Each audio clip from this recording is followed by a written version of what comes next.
예, 학생 여러분, 안녕하십니까? 자, 이번 시간부터는 소방시설 관리사 1차고 기출문제 풀이에 들어가겠는데요. 요 풀이에 들어가기에 앞서 요 1차 과목을 한번 살펴보면요. 첫 번째가 소방 안전관리론 및 화재 역학이죠. 다음 두 번째 과목이 바로 소방 수리학, 그 다음에 약재화학, 그 다음에 소방전기죠. 다음 3과목이 바로 소방관계법령. 그 다음에 요 네 번째 과목이 바로 소방시설의 구조원리. 그 다음에 요 다섯 번째 과목이 오염물의 성상 및 시설 기준이죠. 그래서 여러분 이렇게 다섯 과목을 시험을 보는데요. 한 과목당 25문제씩. 그래서 요 다섯 과목이니까 125문제죠. 요 놈을 몇 분 동안에 풀어야 돼요? 120분 동안에 풀고 이거를 다시 마킹을 또 해줘야 되죠. 그렇기 때문에 여러분이 한 문제당 할애된 시간이 1분이 안 된다는 거예요. 그러니까 상당히 여러분이 빨리 문제를 보고 빨리 답을 갖다 여러분이 골라야 돼요. 그렇기 때문에 생각하고 계산하고 이럴 시간적인 여유가 없다는 얘기죠. 그래서 이렇게 여러분이 다섯 과목인데 최근에 오염물 기능장 취득자가 우리 응시생 중에 대략 한 60%가 오염물 기능장을 가지고 있죠. 소방시설 관리사는 오염물 자격을, 오염물을 미리 공부하신 분들에게는 상당히 유리한 시험이에요. 우선 이 오염물의 성상 및 시설 기준은 기능장을 갖고 계신 분들은 거의 90점 이상 맞아요. 그 다음에 이 소방 안전관리론 및 화재 역학 이 내용 중에도 오염물이 20~30%는 오염물이 또 들어가죠. 그렇기 때문에 여러분이 오염물 기능사는 어떻게 보면 필수라고도 할 수가 있는 거예요. 그래서 여러분이 가능한 한 오염물에 대한 공부도 미리 해두시면 좋다는 얘기죠. 그래서 여러분이 또 2차 시험하고 관련된 요 1차 시험 과목 중에는 요 소방관계 법령 있죠. 요 소방관계 법령이 우리 2차 시험에 점검 실무행정하고 아주 관계가 깊고요.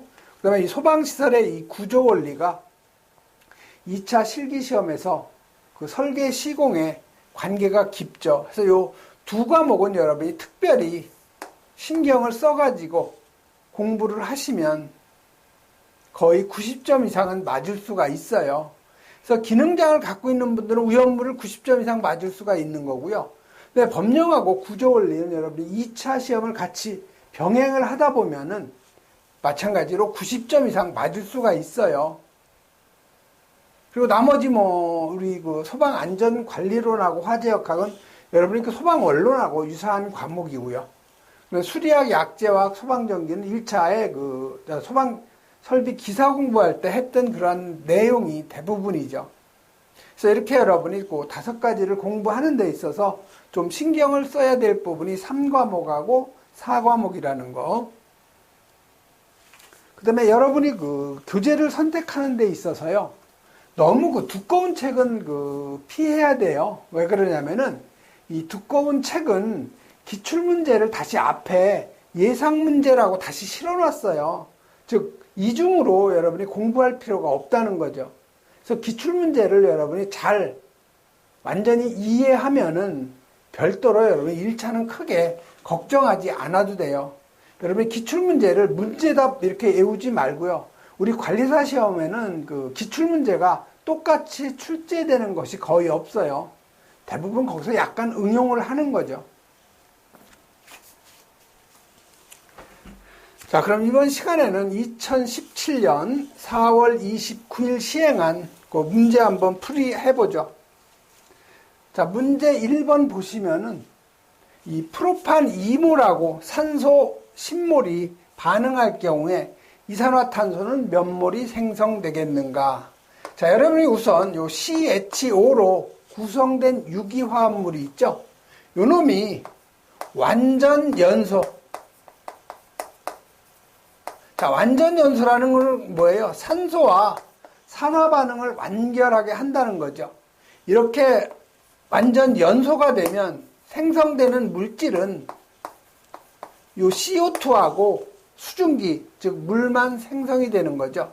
요놈을 여러분이 꼭 기억을 해 놓으셔야 돼요. 자, 연소라는 건 뭐예요? 바로 요 빛과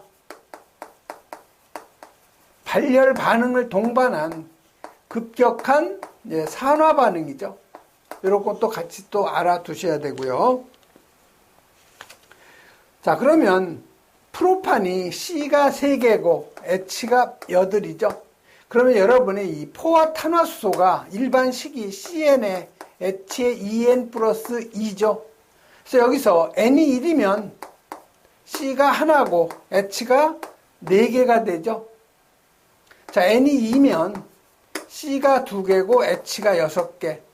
자, N이 3이면 C가 3개고 H가 8개. 그 다음에 N이 4면 C가 4개고 H가 10개가 되죠. 그 다음에 N이 5개면 C가 5개, H가 12이 되죠. 그러면 여러분이 요 N이 1이면 요 물질이 메탄이죠. 두 번째 N이 2면 에탄, N이 3이면 프로판, N이 4면 부탄, N이 5개면 펜탄이죠. 그래서 여러분이 최소한 요 메탄, 에탄, 프로판, 부탄, 펜탄의 화학식은 반드시 여러분이 알고 있어야 되겠죠. 자, 이 프로판하고 지금 산소하고 산화 반응을 하는 거죠. 연소를 하기 때문에. 자, 그러면 생성되는 물질은 뭐라고 그랬어요? CHO나 CH로 구성된 물질은 완전 연소가 되면 CO2하고 수증기, 다시 말해서 물만 생성이 되는 거죠. 자, 그럼 이거를 우리 여러분이 반응식을 완결을 해줘야 되는데, 요 반응 전에 원소의 개수하고 반응 후에 원소의 개수가 똑같아야 되죠. 즉, 질량 불변의 법칙에 의해서 원소의 개수가 똑같아야 돼요. 자, 그러면 요 반응식을 완결하는 순서는요, 첫 번째, 탄소의 개수를 먼저 갖게 해주고요. 두 번째에 수소의 개수를 맞춰주고, 세 번째가 산소의 개수를 맞춰주는 거예요. 자, 그럼 우선 반응 전에 탄소가 3개죠. 그럼 반응 후도 3개가 돼야 되니까 여기 3이 들어가야 되겠죠. 다음에 H예요. 수소는 반응 전이 8개죠. 그럼 반응 후도 8개가 되려면 여기 4가 들어가야 되죠. 그 다음에 산소의 개수죠. 산소의 개수는 반응 후부터 따져야 돼요. 반응 후가 여기 3이 6, 6개하고 여기 4개하고 10개죠. 그러면 여기 5가 들어가야 산소가 반응 전 10개가 되는 거죠. 이런 식으로 여러분이 반응 식을 완결을 해줘야 되죠. 자, 이게 완전 연소 반응식이고요. 문제는 뭐예요? 프로판 2몰하고 산소 10몰이 반응할 때 CO2가 몇 몰이 나오냐? 자, 이거 12배를 해주면 되겠죠? 그래서 2몰에 C3H8 프로판이 산소와 반응하면 여기 2배가 됐으니까 이것도 마찬가지로 2배를 하면 10이 되는 거죠. 이거 2배 해주면 6몰에 CO2가 생기고 8몰에 수증기가 발생하는 거죠. 그래서 문제에서 물어본 거는 2몰이 산소 10몰하고 반응할 경우에는 CO2 몇 몰이 나오느냐? 바로 6몰이 나오는 거죠. 그래서 맞는 답은 바로 그 3번이 바로 답이 되는 거죠. 다음은 문제 2번 나가죠. 자, 문제 2번은 열 에너지원 중에서 기계적인 에너지가 아닌 거를 찾는 거죠. 그래서 우리가 열 에너지는 크게 화학적, 전기적, 기계적, 원자력 에너지에서 이렇게 4가지로 나누죠. 그러면 여러분이 화학적 에너지는 용어만 봐도 이게 화학적인 용어인지, 전기적인 용어인지, 기계적인 용어인지 쉽게 알 수가 있는 거죠. 그래서 반응열이라든가 연소열, 분해열, 중합열 이런 거는 다 여러분이 화학적인 용어라는 걸 알 수가 있어서 쉽게 고를 수가 있고요. 그다음에 전기적 에너지는 유전가열, 유도가열, 저항가열, 낙내, 정전기 이거 다 전기적인 용어죠. 쉽게 여러분이 찾아낼 수가 있고요. 기계적인 에너지는 세 가지밖에 없어요. 마찰열, 압축열, 그 다음에 마찰 스파크 또는 충격 스파크라고 하는 거죠. 그 다음에 원자력 에너지는 핵 분열이나 핵 융합이죠. 그래서 여기서 기계적인 에너지가 아닌 거는 금방 나와요. 마찰열 맞죠? 기계적, 압축열, 마찰 스파크 맞는데 유도열은 뭐예요? 전기적인 에너지가 되는 거죠. 그래서 4번이 여기선 답이 되죠. 다음은 그 문제 3번으로 넘어가죠. 자, 문제 3번은 폭발성 분위기 내에서 표준 용기의 요 접합면 틈새를 통해서 폭발 화염이 내부에서 외부로 전파되지 않는 최대 안전 틈새, 이놈이 가장 넓은 물질, 다시 말해서 위험도가 좀 제일 적은 놈을 찾으라는 거예요. 즉, 이 최대 안전 틈새를 우리가 맥시멈 익스퍼리멘탈 요 세이프티 갭이라고 하죠. 그래서 이걸 우리가 MESG라고 많이 표기를 해요. 좀 교재에 오타가 났는데 MESG죠. 자, 이 내용은 뭐냐면은 이런 그 표준 그 시험 장치가 있어요. 이 시험 장치가 이 내용적이 8리터라는 거고요. 그 다음에 요 안에 틈새를 조절할 수가 있는데 요 틈새의 요 깊이가 25mm죠.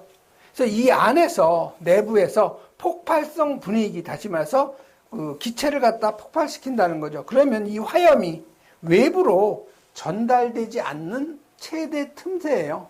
그걸 우리가 MESG, 화염 일조 한계 또는 최대 그 안전 틈새라고 하는 거죠. 즉 다시 말해서 간극이 작으면 작을수록 이 위험이, 화염이 외부로 더 빨리 나가는 거죠. 커질수록 빨리 나가는 거죠. 그러니까 요 위험 그 틈새 범위가 최소 0.3mm 이하인 기체가 있고요. 또 0.9mm 이상, 이렇게 두 가지로 구분을 하죠. 그 중간에 있는 것이 0.5mm 초과 0.9mm 미만이죠. 그래서 이 0.5mm 이하, 즉 아주 작은 그 간극에서 요 화염이 외부로 방출되는 것이 폭발 범위가 넓은 거예요. 여러분이 그 아세틸렌의 폭발 범위가 2.5에서 81%로서 가연성 기체 중에서는 가장 넓죠.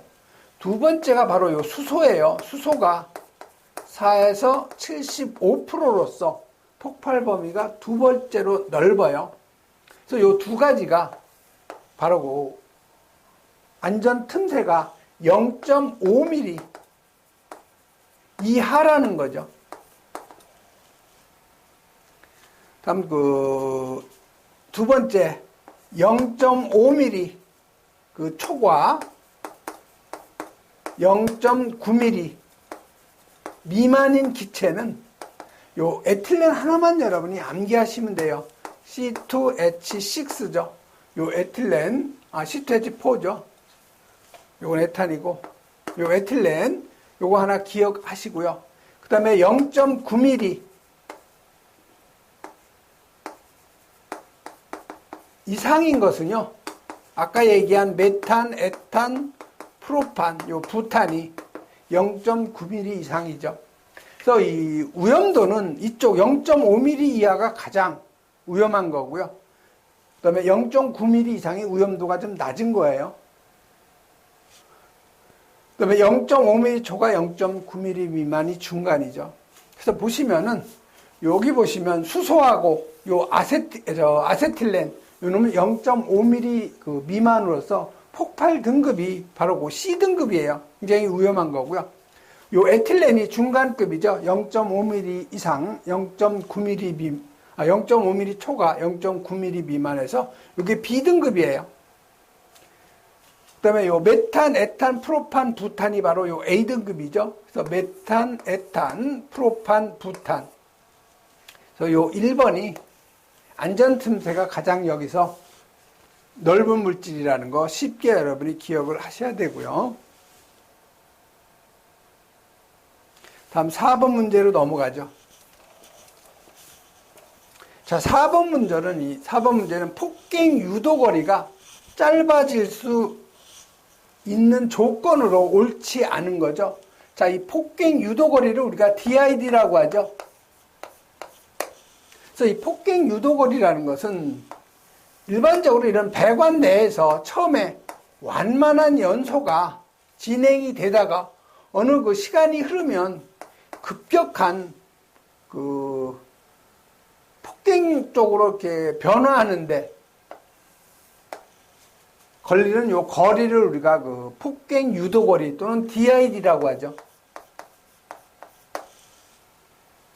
저 폭갱 유도거리가 짧아질 수 있는 조건으로 옳지 않은 거 찾는 거예요. 자, 점화 에너지가 클수록 짧아지는 거 맞고요.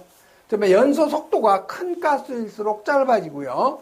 그다음에 관경이 작을수록 마찬가지로 짧아지고, 여기 보시면 압력이 낮을수록 했는데 압력이 높을수록 요 폭갱 유도거리가 짧아지는 거죠. 자, 우리가 이 폭갱은 여러분이 소방설비 기사 때 많이 했던 내용이에요. 디토네이션이라고 하는 거죠. 그래서 이거는 연소의 그 전파 속도가 음속보다 빠른 거, 이걸 우리가 디토네이션이라고 하고요. 다만 요거하고 반대되는 것이 바로 폭연이죠. 이놈은 연소 속도가 음속보다 느린 걸 우리가 폭연 또는 디플러그레이션 이렇게 얘기하는 거죠. 그래서 여러분이 폭갱과 폭연을 여러분이 구분해서 설명할 수가 있어야 되고요.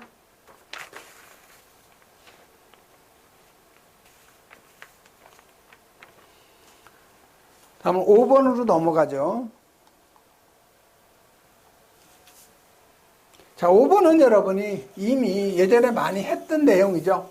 혼합가스의 그 연소 범위 계산하는 거예요. 그래서 그 혼합가스의 그 연소 범위 구하는 공식은요, 르샤트리의 법칙이죠. LM분의 VM에서 LM이라는 것은 연소의 하한 또는 상한이 되겠고요. 혼합가스의. V라는 것은, VM이라는 것은 그 혼합가스의 전체, 가연성 가스의 농도죠. 그 다음에 L1은 단일가스의 연소 하한 또는 상한. 그 다음에 이 V라는 것은, V1은 단일가스의 부피 퍼센트를 의미하는 거죠. 그래서 보시면 여기 메탄, 그 다음에 에탄, 그 다음에 부탄이죠. C4H10이죠. 자, 메탄이 함량이 30%죠. 에탄이 부피 농도로 30%, 그 다음에 요 부탄이 40%죠. 40%. 자, 전체 합하면 얼마예요? 전체 농도는 100%가 되는 거죠. 그럼 메탄의 연소 하한 값이 5%고, 에탄의 연소 하한 값이 3%, 그 다음에 부탄의 연소 하한 값이 1.8%라고 주어져 있죠. 자, 그러면 이 공식에다 이제 대입을 하면 돼요. 우리가 구하는 것이 혼합가스의 연소 하한 LM이죠. 자, 전체 농도는 100%죠. 자, 메탄의 연소 하한이 5%죠. 농도가 30%. 그 다음에 에탄이 하한이 3%. 지금 부피 농도가 30%. 그 다음에 부탄의 연소 하한 값이 1.8%. 지금 농도가 부피 농도로 40%가 되는 거죠. 여기서 여러분이 LM 계산하면 얼마가 나오냐면 2.62%가 나오는 거예요. 그래서 1번이 바로 이렇게 답이 되는 건데, 요 르샤트리의 그 법칙은 여러분 이미 많이 하셨던 내용이기 때문에 새로운 문제는 아니에요.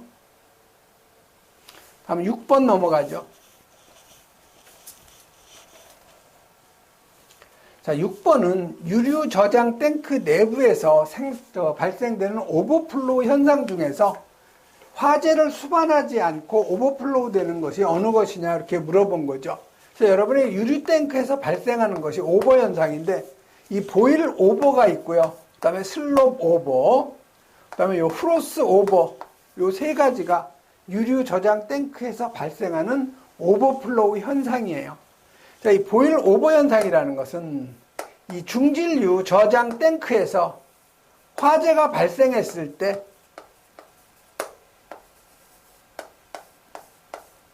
이 탱크 저부에 있는 물이 갑자기 비등하면서 연소를 하면서 오버플로우 되는 걸 우리가 보일 오버라고 하고요.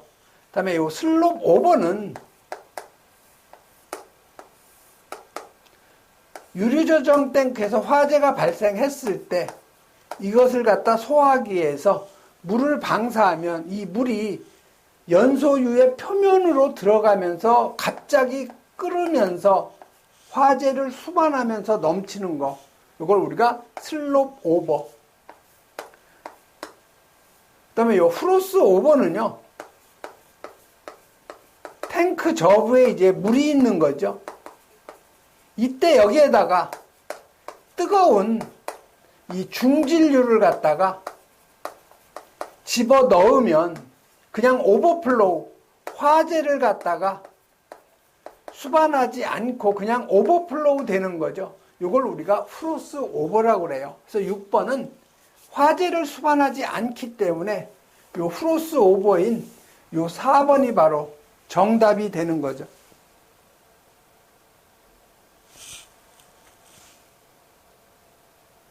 다음 7번 넘어가죠. 자, 여러분이 문제하고 그 문제하고 연관된 다른 내용도 같이 여러분이 정리를 꼭 하셔야 돼요. 반드시 문제하고 답만 여러분이 정리하면 절대 안 돼요. 자, 문제 7번은 최소 발화에너지에 영향을 미치는 인자, 즉 요소에 관한 설명인데 옳지 않은 거를 갖다가 찾아내는 거예요. 그래서 이 최소 발화에너지라는 것은 어떤 물질을 갖다가 점화, 즉 발화시키는데 필요한 최소한의 그 에너지를 최소 점화 에너지 또는 최소 발화 에너지라고 하는 거죠. 그래서 이 최소 발화 에너지의 이 단위는 미리줄이죠. 미리줄. 단위도 여러분이 같이 정리해 놓으시고요. 그래서 이 최소 발화 에너지는 온도가 높을수록 당연히 에너지는 적은 에너지가 필요하겠죠. 그다음에 압력은 낮을수록 했는데 이게 틀린 거죠. 낮을수록이 아니고 이 압력이 높을수록 적은 에너지가 그 소요가 되죠. 그래서 이건 2번이 틀린 답이에요. 다음에 3번은 분압. 분압이라는 것은 압력하고 같은 얘기예요. 분압이 높으면 에너지가 그 적게 필요하고요. 그다음에 그 화학 양눈비 부근에서는 점화 에너지가 가장 낮다. 자, 여러분이 화학 양눈비, 이 화학 양눈비라는 것은 이 연료하고 공기 또는 이 산소, 이렇게 완전 연소를 위한 혼합 기체의 이 연료하고 이 공기의 비율을 갖다가 우리가 화학 양눈비라고 하죠. 그래서 일반적으로 처음 화재 초기에는 공기는 굉장히 많죠. 그 다음에 연료는 적고요. 그래서 화재 초기에는 연료 지배형으로 이제 화재 형태가 진행이 되는 거고, 그 다음에 화재, 채성기 쪽으로 이렇게 넘어가면서는 이 연료보다는 공기에 좌우되면서 화재가 발전이 되는 거죠. 그래서 채성기 때는 요거를 그 환기 지배형이라고 그래요. 그래서 여러분이 화재 초기하고 화재 그 채성기 때 요 그 내용을 꼭 여러분이 그 정리를 해 놓으셔야 되고요. 그래서 그 7번에는 바로 그 2번이 바로 정답이 된다는 거.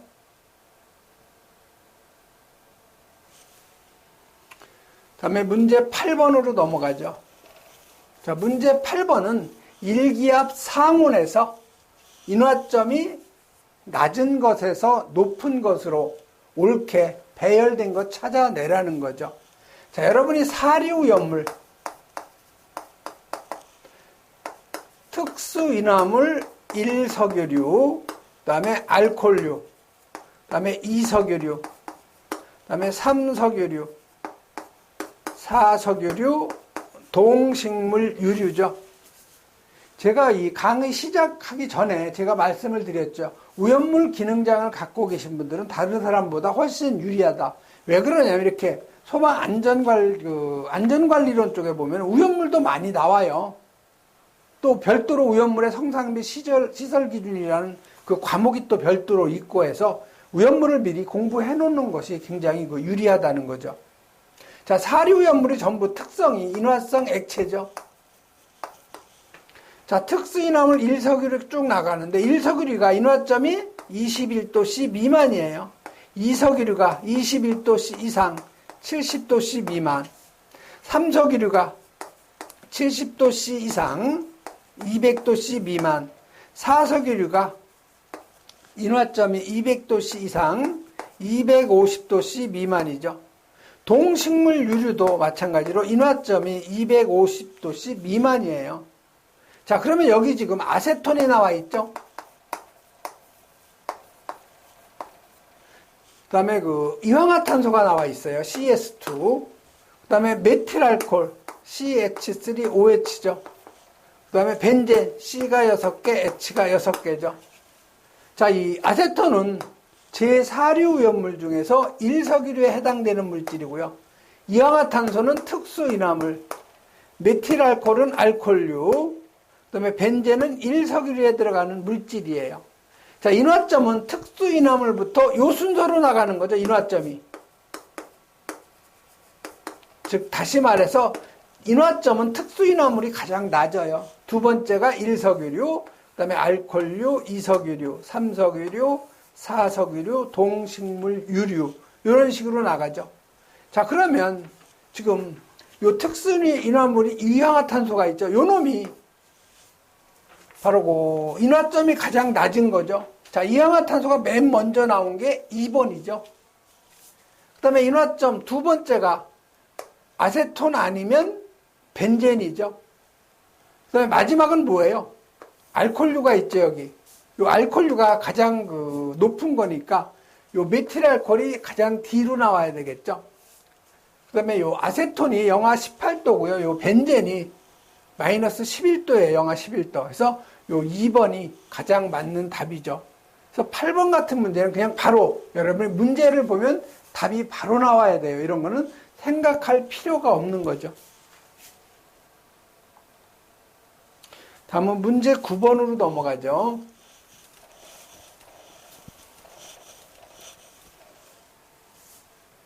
자, 문제 9번은 연소 속도에 영향을 미치는 요인에 관한 설명으로 옳지 않은 거였는데, 연소 속도라는 것은 결국 산화 반응 속도하고 같은 거예요. 그래서 우리가 연소라는 것은 빛과 반열을 동반한 급격한 산화 반응이죠. 그렇기 때문에 연소 속도는 산화 반응이라고 해도 틀린 말은 아니죠. 즉 산화 속도예요. 자, 화형 온도가 높으면 그만큼 잘 타죠. 그러니까 연소 속도가 증가가 되는 거고요. 두 번째, 가연성 요 기체는 비열이 클수록 연소 속도가 증가한다 했는데, 비열이 크면은 연소 속도는 감소가 되죠. 자, 비열이라는 것이 뭐예요? 어떤 물질 1kg을 1도씨 높이는데 필요한 열량, 이걸 우리가 비열이라고 하죠. 그만큼 비열이 크다는 것은 온도를 올리기가 어렵다는 얘기죠. 그래서 여러분이 물이 있죠? 물의 비열이 얼마예요? 1kcal/kg 도씨죠. 즉, 물 1kg을 1도 높이는 데는 1kcal가 필요하다는 거죠. 굉장히 물의 비열이 큰 편이에요. 그래서 물을 갖다가 여러분이 소화 약재로 사용하는 그 이유가 비열이 크죠. 그 다음에 기화열이 커요.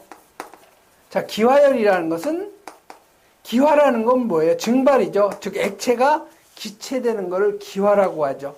그래서 요 기화열이나 증발 잠열이나 같은 말이죠. 그래서 여기서는 2번이 바로 틀린 거예요. 옳지 않은 거죠. 금방 답이 나와야 돼요. 이런 거는 비열이 작을수록 잘 타는 거죠. 그래야 연속도가 증가되는 거고. 그다음에 가연성 기체는 열 전도율이 클수록 연소속도 증가된다. 우리가 가연물 조건에서 보면은 열 전도율이 적어야 잘 탄다고 그랬죠. 그건 고체 얘기예요, 고체. 요 기체에서는 열 전도율이 잘 전달이 돼야 연소가 잘 되는 거죠. 그다음에 네 번째, 밀도가 작을수록 연소 속도 증가된다. 그래서 9번 같은 경우 꼭 여러분이 정리해 놓으시고요. 다음에 10번 넘어가죠.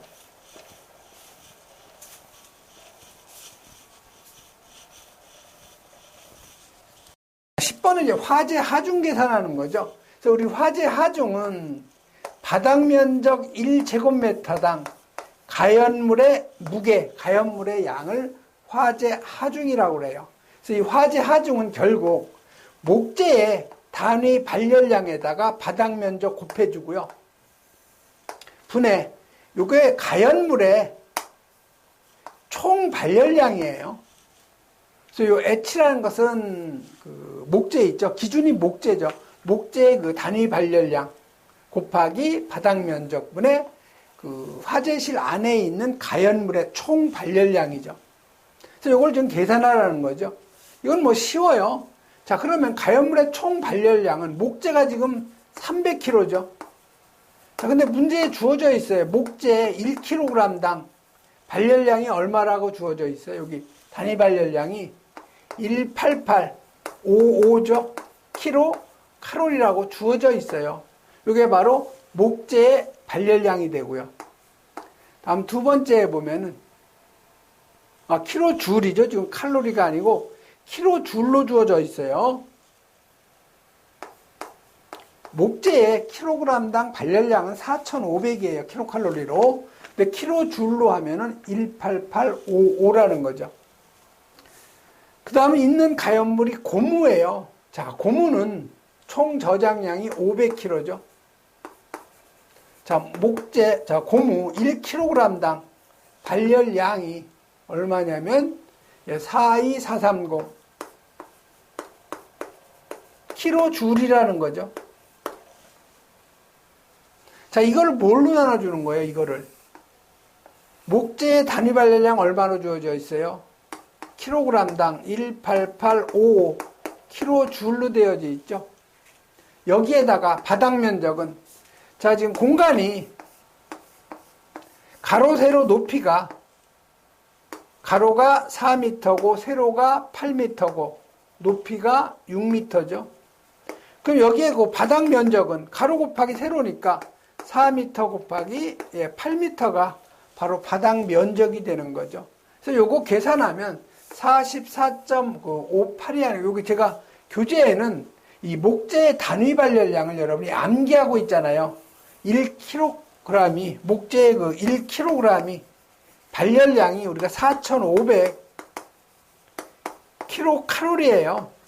그런데 이거를 킬로줄로 물어보면 요거 목재의 그 단위 발열량 값이 안 나와 있을 경우에는 여러분이 미리 계산을 해서 대입을 해야 되기 때문에 요 1킬로칼로리가 줄로 하면은 4.186 줄이죠. 킬로줄이 되는 거죠. 그래서 요거를 여러분이 계산을 하면은 18837이 나와요. 거의 유사한 거죠. 18855하고. 그래서 주어지지 않으면 여러분이 이렇게 계산을 해서 대입을 해야 되죠. 그래서 교재에는 지금 주어진 값을 사실은 대입을 해야 돼요. 18837이 아니고 18855를 대입을 해야 되죠. 그래서 이게 44.54가 나오는 거죠. 그래서 그 1번이 바로 그 맞는 답이 되는 거고. 다음 11번 나가죠. 자, 11번은 우리가 건축물 그 피난계획 수립할 경우에 풀프루프하고 페일세이프를 갖다가 적용을 하는데,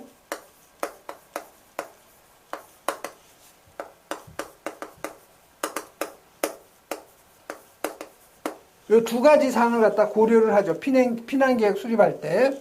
그래서 이 풀프루프라는 것은, 이 풀이라는 것이 어리석은 뭐 그런 뜻이에요. 즉, 사람이 화재가 발생이 되면 어리석어져요. 다시 말해서 패닉 현상이 오기 때문에 갑자기 지능지수가 떨어지는 거죠. 우왕좌왕하고 또 고립되어 있기 때문에 그 패닉 현상이 오는 거죠. 사람이 그 지능지수가 좀 떨어져요. 그래서 이걸 풀프루프죠. 그거에 그 대비한 대책이에요. 페일세이프는 실패라는 얘기죠. 즉 어떤 하나의 피난 방법이 불가능하더라도 다른 방법에 의해서 피난할 수 있도록 고려한 대책을 우리가 fail safe라고 하는 거죠. 자, 문제 내용은 풀프루프를 갖다가 적용한 사례로 옳지 않은 거예요. 자, 첫 번째에 보면은 판별이 쉬운 색채를 사용한다. 이건 맞는 얘기죠. 우리 유도등 같은 경우는 뭐예요?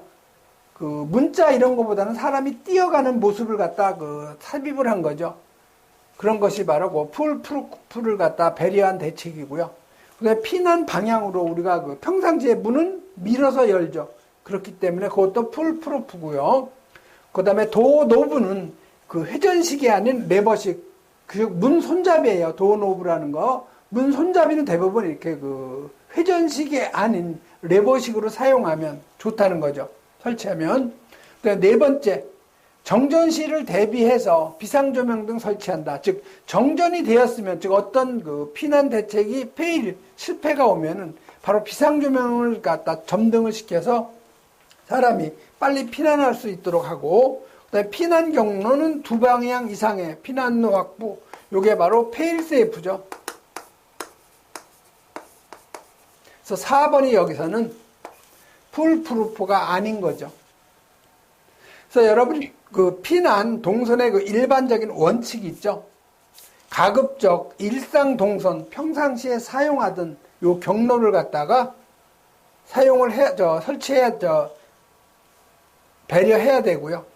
그다음에 피난 동선은 2개소 이상, 그다음에 피난 동선 말단은 안전한 장소, 그다음에 피난 경로는 간단하고 명료, 그다음에 일반적인 원칙도 있죠. 2방향 원칙, 그다음에 원시적 방법 사용한다는 거, 피난 설비는 반드시 고정식을 갖다 위주로 하고 이동식은 보조적으로 사용하는 거, 그다음에 피난 대책은 풀프루프하고 페일 세이프의 원칙을 갖다 중요시 한다는 거 같이 여러분이 정리하시고요.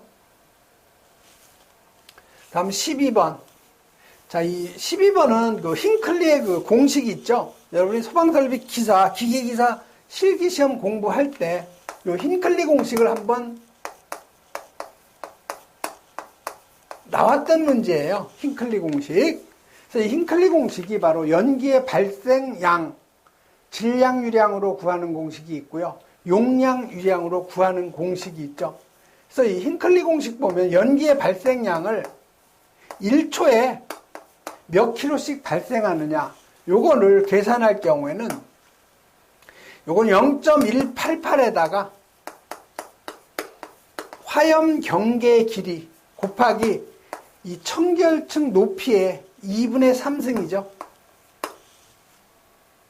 그 다음에 연기의 발생량을 용량 유량, 즉 다시 말해서 최적 유량으로 계산을 할 경우에 요거는 요 S가 세크죠. 시간이죠. 시간분의 화재실의 요 바닥 면적 곱하기 화재실의 높이 있죠. 여기에서 청결층의 높이를 빼준 거. 요게 바로 용량 유량 부피로 계산하는 거죠. 연기의 요게 발생량이에요. 연기. 그래서 이 공식은 여러분이 반드시 암기를 해 놓으셔야 되고요. 다음에 화재 발생 후에 청결층이 되는 시간 계산하는 공식이 있죠. 이거는 20에다가 요 A가 뭐예요? 바로 화재실의 바닥 면적이죠. 요 놈을 PF, 이거는 화염 경계 길이 곱하기 루트 중력 가속도죠. 요거에다가 루트 청결층의 높이분의 1 마이너스 화재실의 높이 H분의 1이라는 거. 요건 여러분이 꼭 암기를 해 놓으셔야 되죠. 요 세 가지. 힌클리 공식. 첫 번째 거는 연기를 발생하는 질량 유량인 거고, 두 번째 공식은 용량 유량, 다시 말해서 1초 동안에 발생하는 연기의 부피. 그다음에 요 T는요, 이 청결층 높이 요 Y가 되는데 걸리는 시간, 그걸 얘기하는 거죠. 자, 예를 들면은 여기가 화재실이라고 가정을 하면은 처음에 화재가 나면 이 정도 연기가 쌓이겠죠? 이게 바로 연기층이에요. 이 전체 화재실의 높이를 우리가 H로 가정을 했고요. 그 다음에 요 연기층 하단부터 요 바닥까지 여기를 우리가 청결층 Y로 한 거예요. 즉 다시 말해서 이 아래는 아직 숨을 쉬어도 큰 지장이 없다는 거죠. 요 부분이 바로 청결층이에요. 클린 레이어라고 하죠.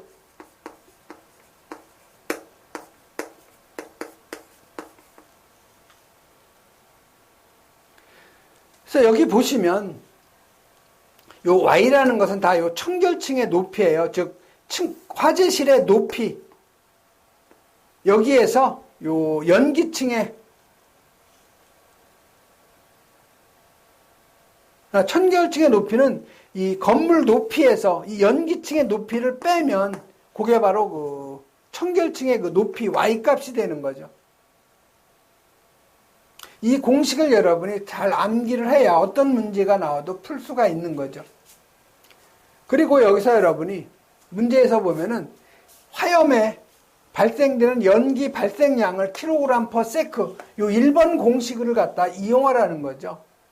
그러면 여기 1번 공식, 즉 1초 동안에 발생하는 연기의 무게는 0.188에다가 pf라는 것이 화염 경계의 길이에요. 그래서 이 화염 경계의 길이, 요놈은 화염의 가로 길이에다가 곱하기 2에다가 화염의 세로 길이.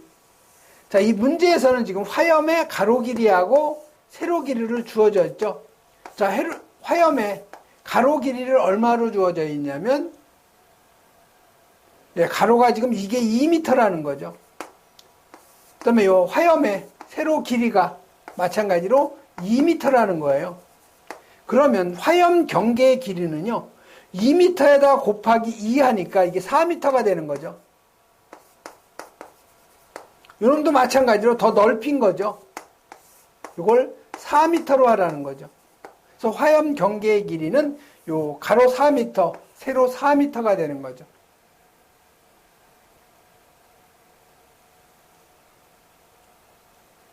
그래서 요거 둘을 갖다가 이제 더해야 돼요. 요 화염 경계의 길이는 가로 2m 곱하기 2배, 세로 2m 곱하기 2배 하니까 바로 8m가 화염 경계의 길이가 되는 거죠. 그래서 식에다 대입을 하면 0.188에다가 화염 경계의 길이 우리가 8m 계산한 거 대입을 하고, 그다음에 청결층 높이, 요 Y 값이죠. 요 Y값을 제가 얼마로 하라고 되어 있냐면 청결층의 높이를 1.8m로 하라고 되어 있죠. 그래서 1.8m에 2분의 3승해서 계산한 연기의 그 발생량은 3.63 kg/sec라는 거죠. 즉 화재실 내에서 1초 동안 발생하는 연기의 무게는 3.63 kg이라는 거. 이런 정도 여러분이 꼭 정리하셔야 되죠. 그리고 요 힌클리 공식은 꼭 여러분이 이건 정리를 해 놓으셔야 돼요. 자, 연기의 그 발생량, 첫 번째가 Q가 바로 뭐예요? 1초 동안에 발생하는 연기의 부피죠. 다시 말해서 용량, 유량이에요, 우리가. 그래서 요거는 단위 시간분의 A라는 것은 화재실의 바닥 면적, H는 화재실의 그 높이, 그 다음에 요 Y라는 것은 청결층의 높이, 즉 바닥에서 연기층 하단까지의 요 수직거리, 이걸 청결층의 높이라고 하죠. 그 다음에 화재 발생 후 경과 시간, 이건 뭐예요? 청결층 Y가 될 때까지 걸리는 시간을 얘기하는 거예요. T라는 것은. 그래서 20A 나누기 PF 화염 경계의 길이 루트 G에다가 G는 중력과 속도도, 그래서 Y는 청결층의 높이, H는 화재실의 높이인데요. 이 화염의 경계의 길인데요. 문제에서 가로, 세로 길이를 주어지면 바로 가로 곱하기 2 플러스 세로 곱하기 2인데요. 그 화염의 그 가로하고 세로의 길이를 안 주어졌을 경우에는 큰 화염은 그냥 12m로 하고요. 중간 화염이라고 했을 경우에는 6m로 하고, 작은 화염일 경우에는 4m로 여러분이 적용을 해야 된다는 거죠. 그다음에 3분의 연기 발생량, 1초 동안에 발생하는 연기의 무게, 질량이죠. 그러면 0.188에다가 PF 곱하기 청결층 높이 Y의 2분의 3승이라는 거. 이런 정도 여러분이 정리하셔야 되죠. 예, 이번 시간에는 요 12번까지 하고요. 잠시 쉬었다 하겠습니다.